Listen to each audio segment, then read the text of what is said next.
free, feel free to do so. This room, I won't be here because it's take home, but if you want to come in and just walk here, it's okay. I mean, nobody's using the room. I just can't imagine that this is not the most comfortable room you can think about to take a midterm exam. And for the midterm exam, I do want to remind everybody, although it is a take-home, open book, open note exam, you're not allowed to search on Google or use ChatGPT to help you answer the questions. And you're not supposed to talk to your friends or classmates in how to answer the problem. So I'm not working actively trying to catch people cheating, but if I do find you're cheating, that's up to the university honor code, and just please don't do it. It's open book, open note. You can use anything that's available on our Canvas site, anything on the textbook. You can use any calculator you like. All right, it's just not worth it. You're supposed to learn the material, not just to get the answer correct. And if we find you cheating, that means automatic 0, and you really don't want that. All right. Do we have any questions for midterms or Cengage assignments or anything else? And for the midterm exam, I have updated all the information you need on the Canvas announcement page. So in order to keep our conversation all on the same page, I updated that original announcement. So you should be able to see all the information there, including the access code for Gradescope if you don't know how to use it. Any questions? Yeah, is my content going to be uploaded? The recording, I think I already uploaded. I might have forgot to add it to the module, but I will make sure we have everything uploaded by the end of today, lecture 10 and also today's lecture. Any other questions? Yes? Will there be class on Monday?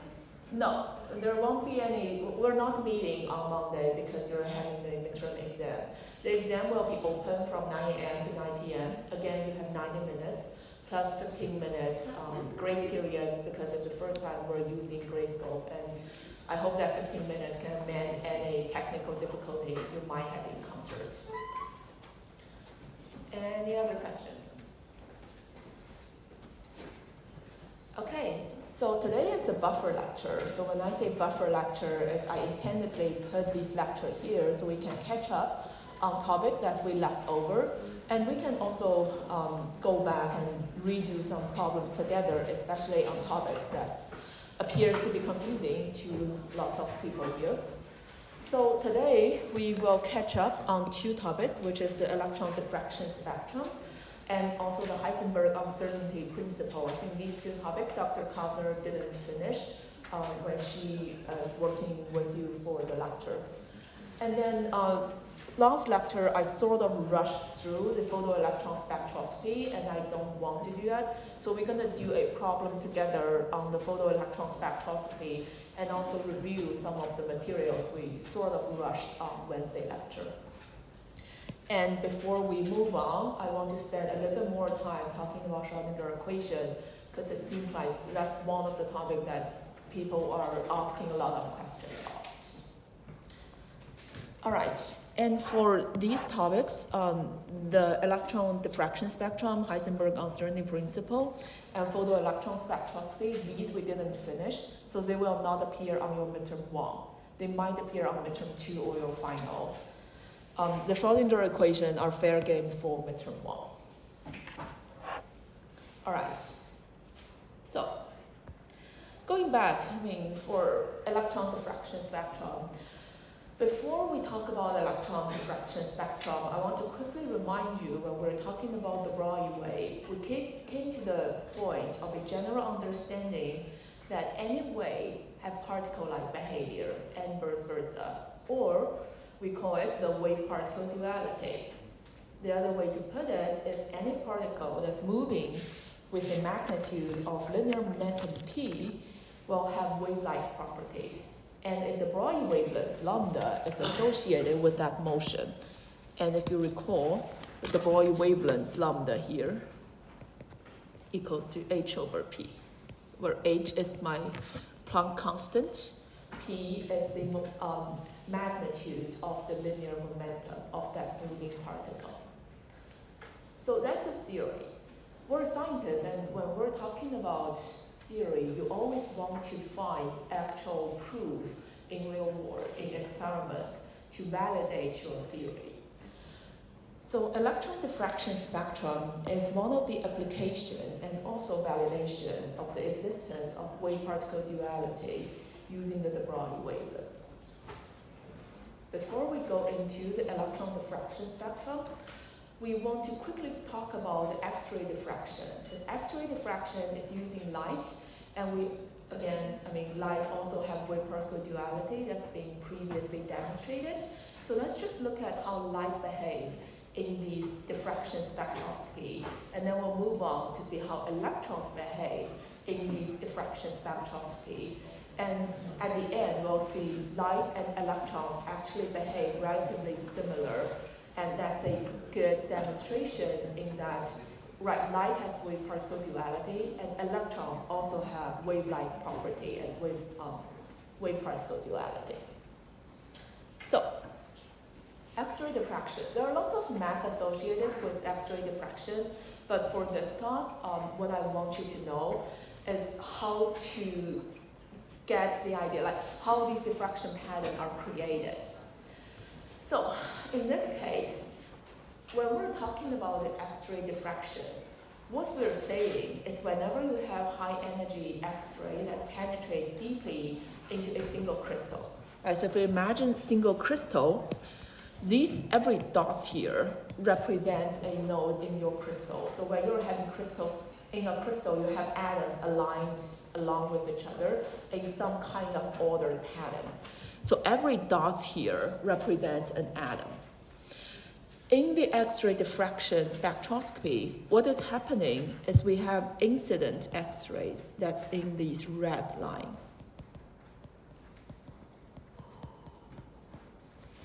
And when this incident light ray, when this incident X-ray hits an atom in your crystal, it's going to get diffracted.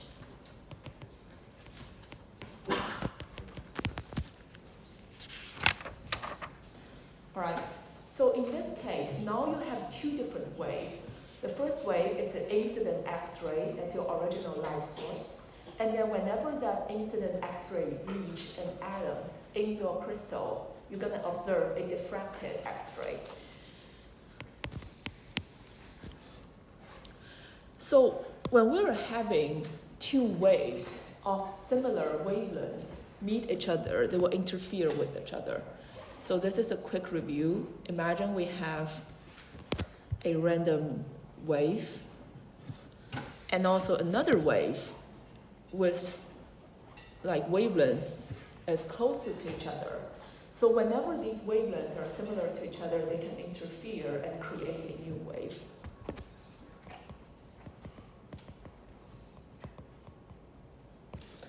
Alternatively, whenever your wavelengths are very different from each other, like imagine that's my red wave, and then my blue wave has a very short wavelength.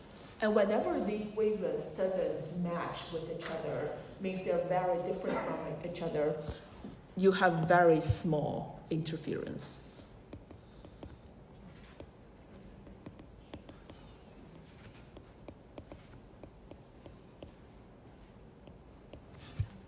So in the X-ray diffraction pattern, what we're having is whenever the spacing between these atomic scattering center is comparable with the lambda of the X-rays.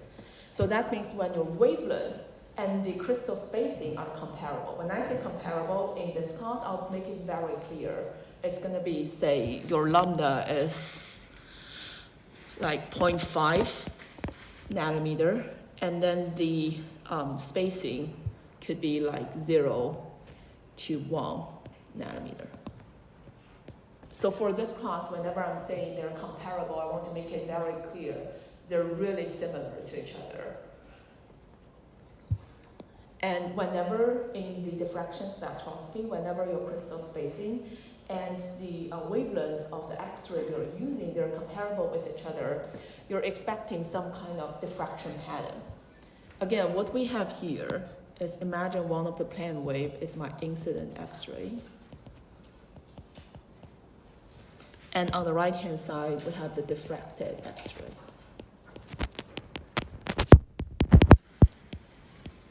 And the result here is a diffraction pattern.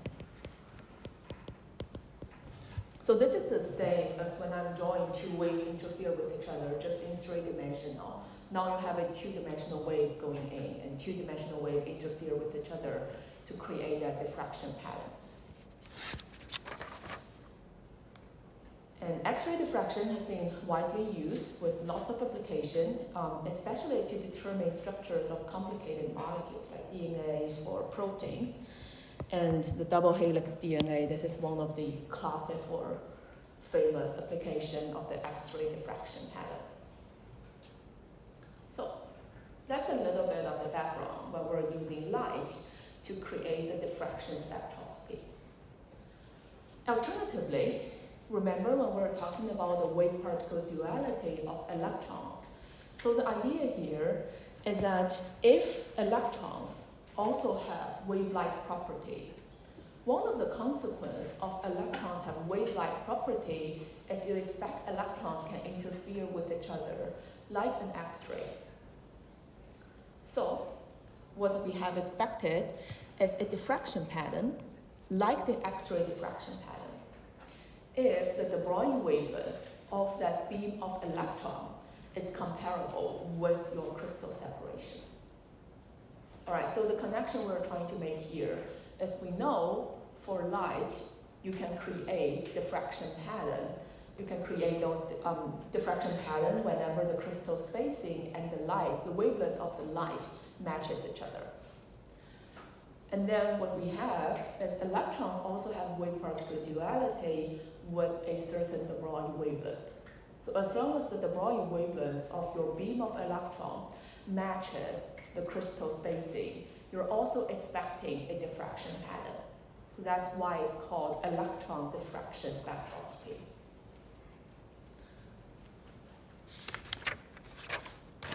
So here, we have a brief experimental setup. What it says is instead of X-ray, we're going to have a beam of electron that's directed towards a crystal sample in the vacuum. So again, the idea is the same as you have electrons, and then these electrons with certain kinetic energy, and remember in our previous classes, we connect that kinetic energy to the wavelengths of the electron's de Broglie wave. You can do that by just using physical mathematical equations. And in here, by controlling the speed or kinetic energy of the electrons that's being ejected, we can vary their de Broglie wavelength. And as a result, is electron spectroscopy, electron diffraction spectroscopy is a pretty common tool nowadays to also get crystal structures. And here is just one of the examples of the electron diffraction pattern that's generated for a silicon crystal, if I remember correctly. All right, so here we're just trying to link what we learned in class, the wave-particle duality or the de Broglie wavelengths, to some actual application in real world. Now we have the theory, right? We need to validate the theory and to use the theory to get information about the crystal structures. All right, do we have any questions before we move on? Okay, so that's for the electron diffraction spectroscopy. And then the second topic that we want to catch up are indeterminacy and uncertainty. So this is one of the results of the wave-particle duality. It basically means for any particle, there doesn't exist anything as like a pure wave or a pure particle. So if you think about the position of a wave, right, again, we have this wave, even just a guitar string where both ends are fixed. And you imagine that wave, it's hard to say where your wave is. There is no such thing, like the position of that wave is not being well defined. So that comes to the point when we're talking about the Heisenberg uncertainty principle. So for a wave, its position is not well defined. And for a pure particle, it's actually really hard to measure its exact linear momentum without disturbing it in the microscopic world.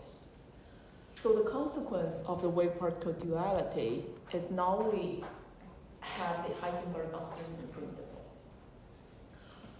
What we're saying here is whenever we're measuring two physical properties, A and B together, we will obtain a spread in the results. So when we're saying spread, it's roughly equivalent to, say, the standard deviation, if you like. So here, sigma A and sigma B are spread in the physical property.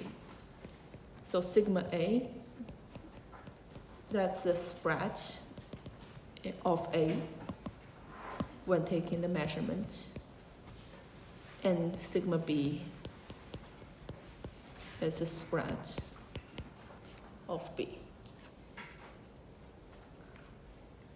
And the product of sigma A and sigma B, or uncertainty or spread, if you like, must always be larger than or equal to h over 4 pi.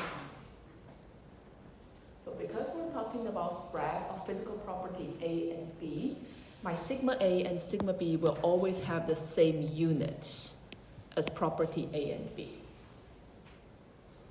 So here we're coming back to units, right? Remember, when we're talking about unit tells us a lot about the physical meaning of these properties.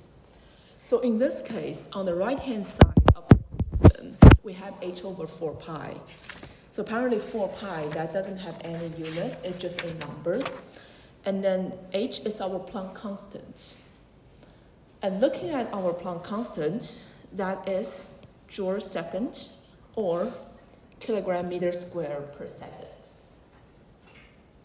So by just looking at the unit, we can get an idea. There exists at least two pairs of properties which you just can't measure them with infinite accuracy.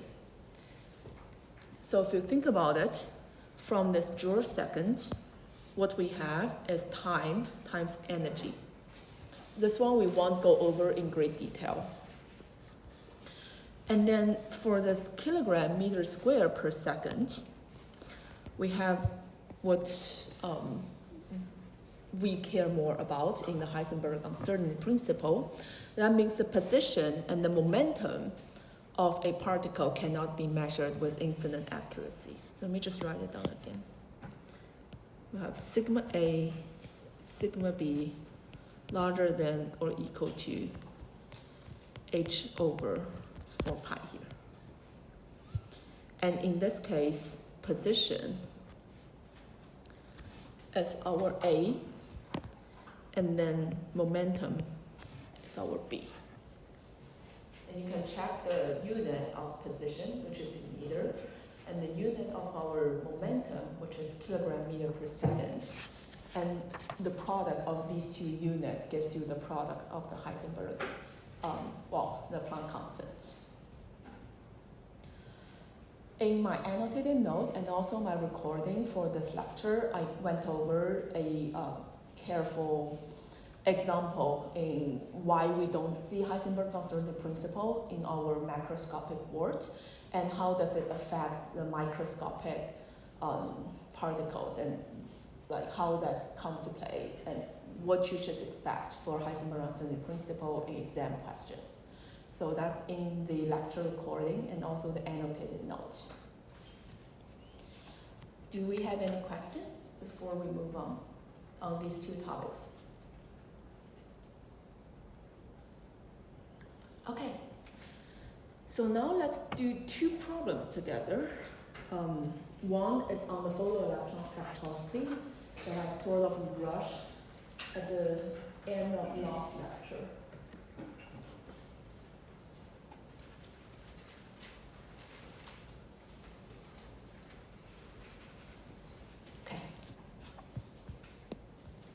So photoelectron spectroscopy, before we actually start doing the problem, I want to quickly review the setup. What we have is you have a gas phase sample. You shine that gas phase sample with light that contains photons of energy. And when those gas phase atom sample absorb that energy, it can get ionized, and electrons are being ejected from the sample with different kinetic energy. And using the conservation of energy, what we have, it depends on how much energy we have in the photon. You can ionize electrons from your gas phase sample, and these electrons will be ejected with a certain kinetic energy that can be measured. So again, because of conservation of energy, the ionization energy equals to h mu photon, which is energy of the photon, minus the kinetic energy that's measured. There are different ways we can put this question. So I'm just showing one of the way here. Is I'm giving you some effective core potential, or ZEF, for atom boron.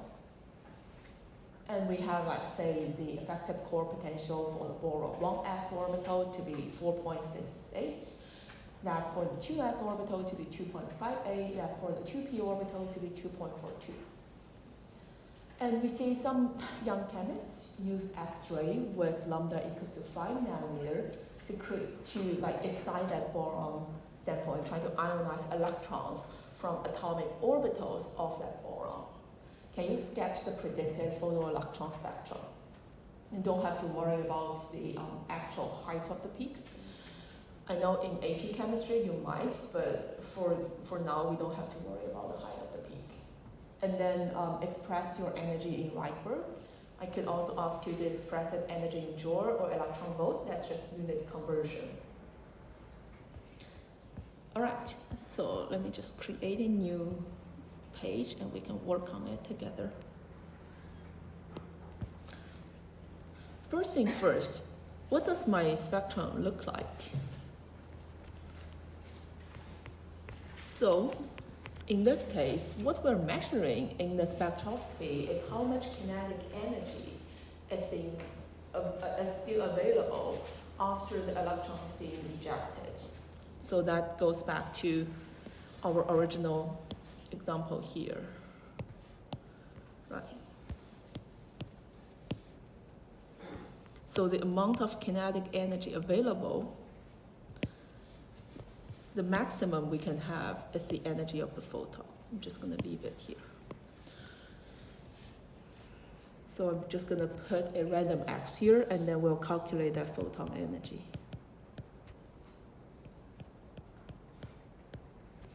And my kinetic energy is in Rydberg. And then somewhere on the photoelectron spectroscopy, we'll have energies, kinetic energies for different atomic orbitals. We don't know where they are. I'm just putting random dots there, and we'll do the calculation to put the actual number and position of those lines. So let's work on the photon energy first. We have E photon. Because of the wave-particle duality of light, we know that the energy of each photon equals to h mu, where mu is the frequency of the light wave, or that equals to hc over lambda. All right, so this is because c equals to lambda mu.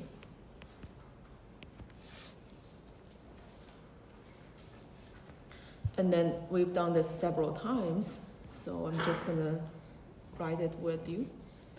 6.626 times 10 to the negative 34, that's our Planck constant. Speed of light, 10 to the 8th, and lambda here, we have that equals to 5 nanometer.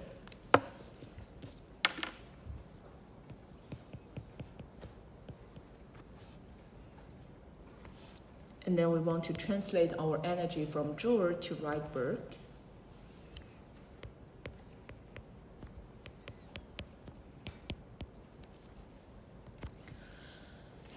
All right, so here this part is our Planck constant H. This one is C. This one is my lambda in meter. And here, this part is energy from Joule to Rydberg. You plug in the numbers, you can get the energy of the photon to be 18.2 Rydberg.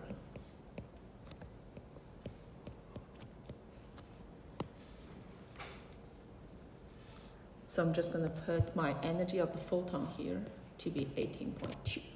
So that's the maximum amount of energy that is available if you want to ionize the electrons in these atomic orbitals.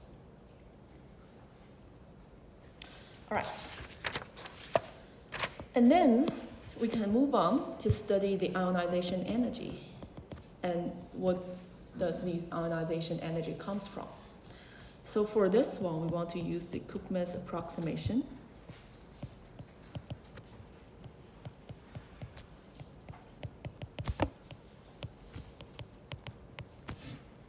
So essentially what Koopman's approximation is saying is in this energy diagram, imagine we have a random atomic orbital, NL. So N and L are our quantum number.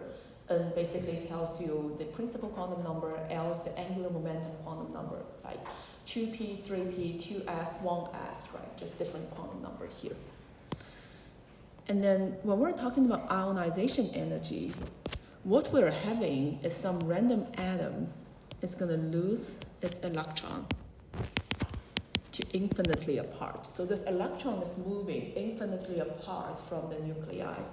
So on here, our reference point is n equals to infinity, that's roughly equals to 0. Remember our E is equals to negative Zeph squared over n squared. So when our n is approaching infinity, our energy is approaching 0. So what Koopman's approximation is saying is the ionization energy of an electron in NL atomic orbital is equals to negative energy of that atomic orbital. So that's how the ionization energy is being calculated here. With me so far? All right, so the relationship we'll be using is ionization energy NL equals to negative ENL. And ENL equals to negative Zeph squared over n squared. So these two equations together gives us ionization energy of electrons in different atomic orbitals. And we look at the problem, we have the effective core potential for different atomic orbitals. So we have everything we need to calculate ionization energy for those electrons in different atomic orbitals. All right, so now we can do the calculation together. Let's say for the 2p atomic orbital, energy of 2p atomic orbital is roughly equals to Zeph squared over n squared. That's negative 2.42 for 2p over 2 squared. That's roughly negative 1.46 Rydberg. So my ionization NL equals to 1.46 Rydberg. Well, 2p actually.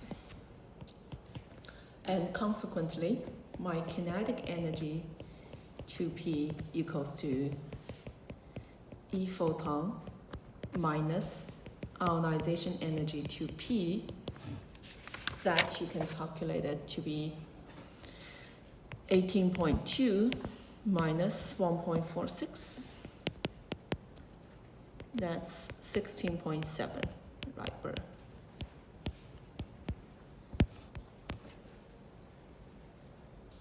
All right. So here we're using three different relationships here. The first one is calculating the energy of the atomic orbital. And then we link the energy of the atomic orbital to the ionization energy using the Koopman's approximation. So that's where this comes from.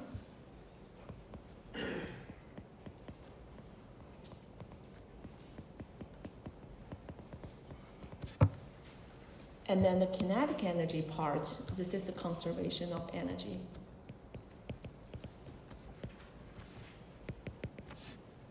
Right, so the total energy available is E photon, and we used up 1.46 for ionization, and the kinetic energy is whatever is left.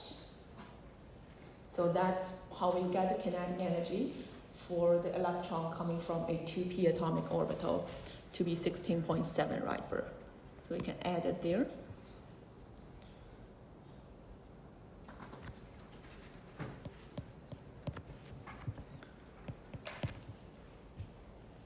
And likewise, we can do the same for 2s and 1s. So energy of 2s is roughly equals to negative 2s, that's my 2.58 over 2 squared. That's roughly equals to 1.66 Rydberg.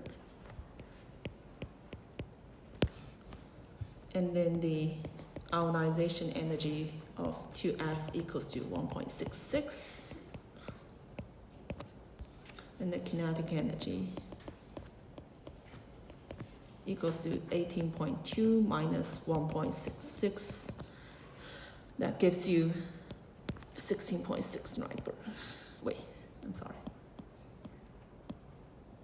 Did the first one wrong? 16.5, I'm sorry.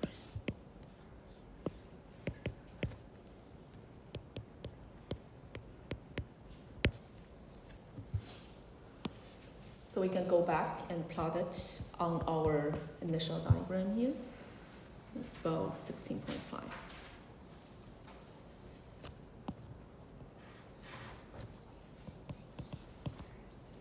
That's for my 2s. And then the 1s, we can likely do the calculation, but this one is a little bit trickier. So if we do energy of 1s, that's roughly equals to here, 4.68.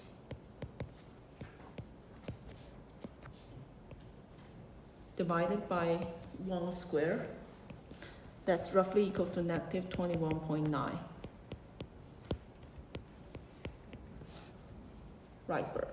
And because my ionization of 1s equals to 21.9 Rydberg, and this one is larger than my E photon. So if you put it on that energy diagram, what we have is, say here is the energy, and then E photon excites our sample, but the ionization energy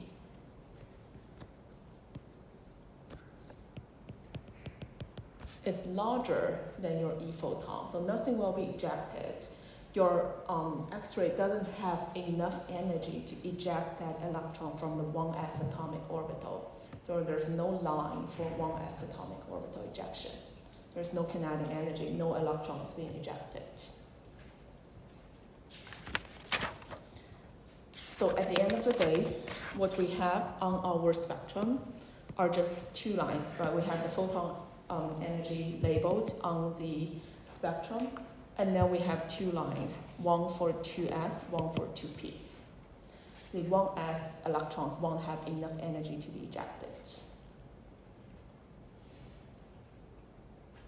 All right. Questions? Yes. What's the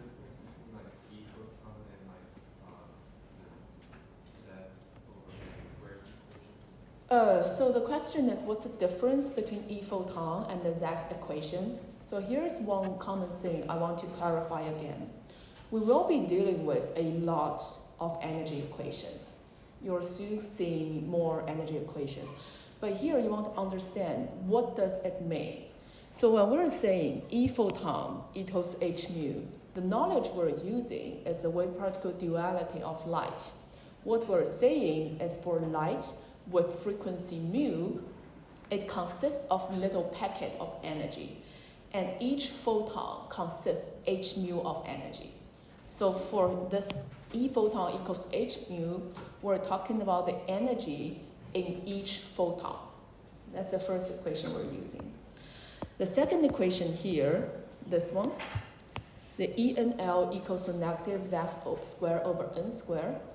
This is an approximation for the energy of atomic orbitals. So atomic orbitals are wave functions, right? You solve the wave function for the atomic orbital, and then you can get energy level out of it.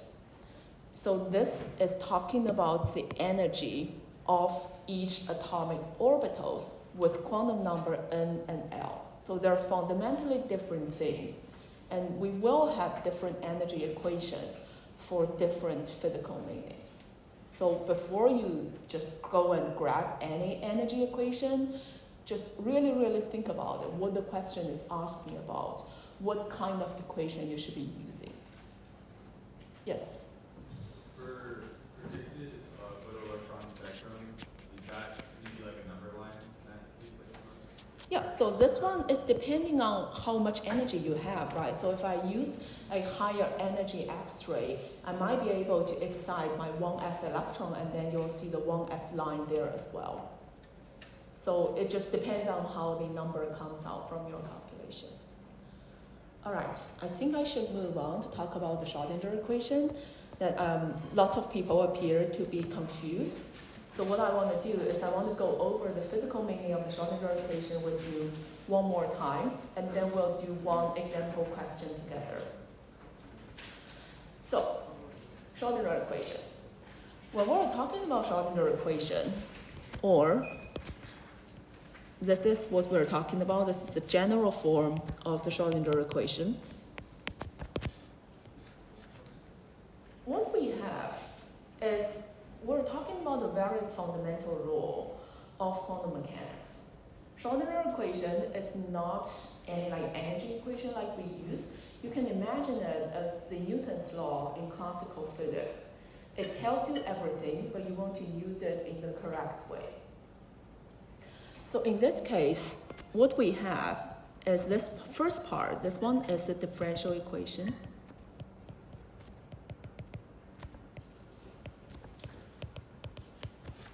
Depending on your physical setup, it contains information about the kinetic energy and potential energy that's associated with a specific particle. It can be any particle, electron, like a smiley face, or any particle you like.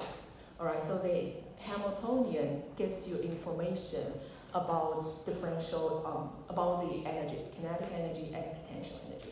And by solving those differential equations, by solving that differential equation, you can get an energy level associated with that particle. So those energy levels are the allowed energy level for any specific particle of interest. So in this case, let's just use an example and see how we're going to use the solved wave function here.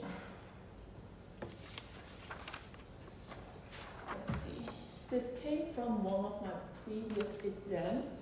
I don't know if that's the one on Canvas. Really complicated. So let's use this as an example and see how we can use the solved wave function. The question reads, now we have a random extraordinary particle like a smiley face. And I'm giving you the Hamiltonian operator for this smiley face. Is the first part is the kinetic energy part, which is h squared over 8 pi squared me. So me is the mass of the particle. D squared over dx squared, as we were saying, the Hamiltonian is a differential equation. So this first part is the kinetic energy part. Minus, this is a potential part, say 4.6 times 10 to the negative 18. It's just a random number. I'm also giving you the general form of a wave function to be an exponential function with a times exponential negative nbx. So here, n is our quantum number. And then b is a constant or some coefficient we need to solve.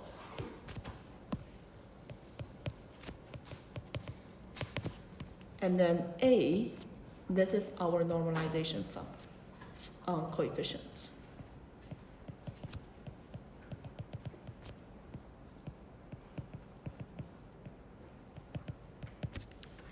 But nevertheless, what I expect you to do is know how to use the general form of the wave function. So for example, the first question reads, can you express energy levels of this extraordinary particle in potentially quantum number n and constant a, b, h, pi, and me? So how should we approach this problem? Again, what we have for this question is, let's write down the general form of the Schrödinger equation, Hamiltonian acting on my wave function phi, that gives me energy levels. I have En here, n is my quantum number, so we're getting multiple energy levels as allowed for this particle phi. For this particle smiley face with wave function phi. And in this case, since I made some typo here, phi x should be phi r. Well, just depending on what you have, it can be phi r or phi x. So what is our Hamiltonian here? By just reading the question, we know that Hamiltonian equals to h squared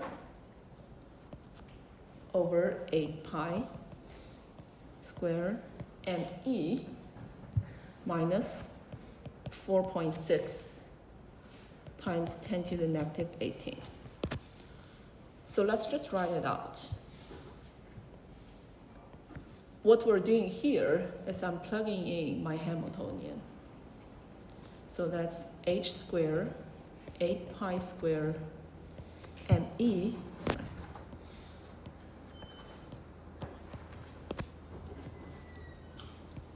d squared, the r squared, phi r minus 4.6 times 10 to the negative 18 phi r. That gives you En phi r.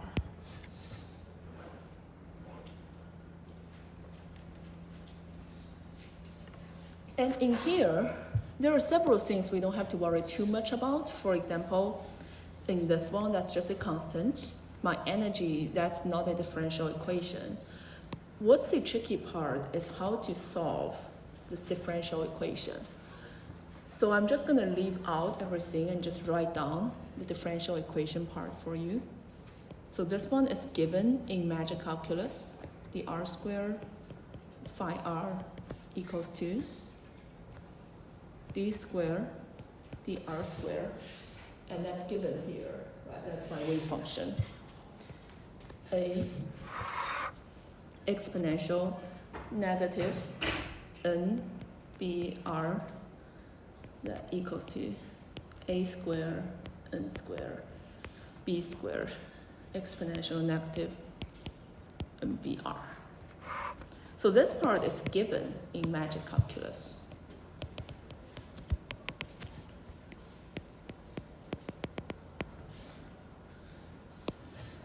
All right, or the other way to think about it is this one is just my a n squared b squared times my phi r.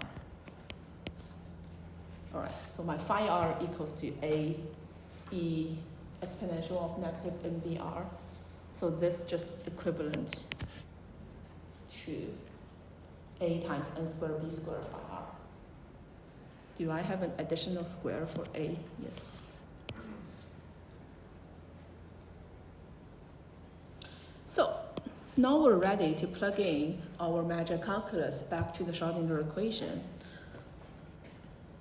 What we're having is the h squared 8 pi squared me, and this part just equals to this one. N squared b squared phi r minus 4.6 times 10 to the negative 18 phi r equals to En times phi r. All right, now we don't have any differential equation term, and we're ready to cancel out my phi r term. And what we end up is the expression for energy En equals to h squared N squared B squared over 8 pi squared me minus 4.6 times 10 to the negative 18. So this is the energy expressed in different constants. What we're doing here is not even hard, just moving terms around. But when you're doing it, you want to keep asking yourself what we're getting here. What we have is we have the wave function that's solved in some kind of general form. What we also have is a Hamiltonian operator. And by using the Hamiltonian operator, by using the differential equation together, we can get an expression of the allowed energy value for this particle. So in this case, if you think about it, what we're getting is if you plot the energy out, you'll have different energy levels, right? N equals to 1, N equals to 2, N equals to 3, etc., etc. So then the next question reads, if I gave you the number of these constants, if I gave you the number of these coefficients, can you actually came up with a numeric value for these solved energy levels? So again, just plug in numbers, right? What we have here for our question B is using the solved energy equation. I guess is using these solved energy equations and plug in the number. So in question B, we know that coefficient B equals 1 over A naught, and then N equals to 1 because it's ground state.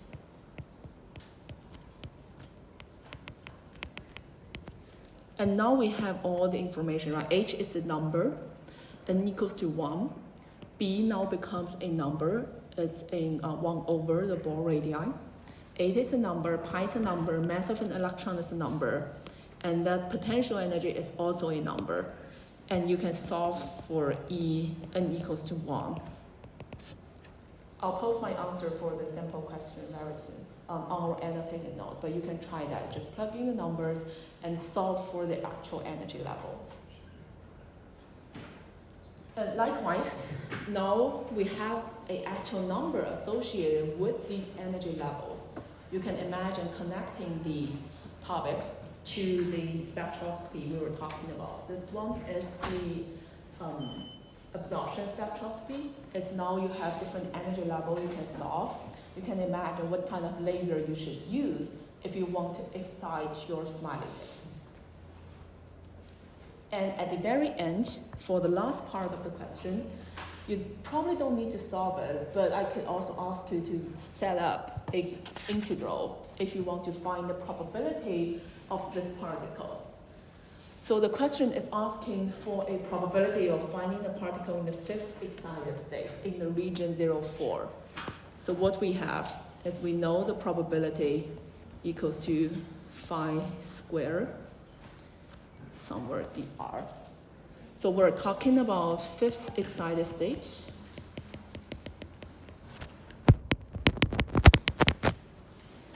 So the first excited state is n equals to 2, so fifth is n equals to 6. So what we are having is just write out that's from 0 to 4. And in there, we have a exponential negative n b r squared. And we have n equals to 6.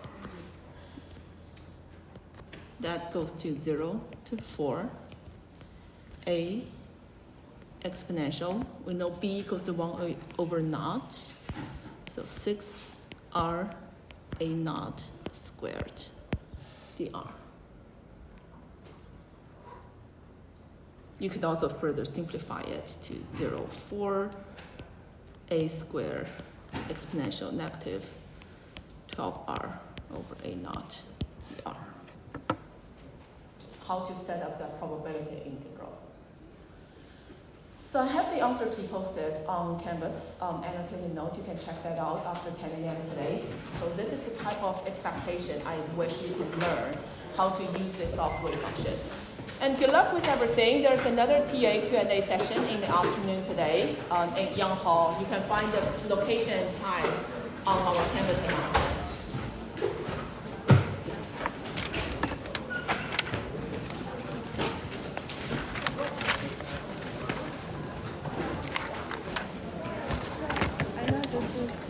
I followed along on the mic. I was just wondering if that was true.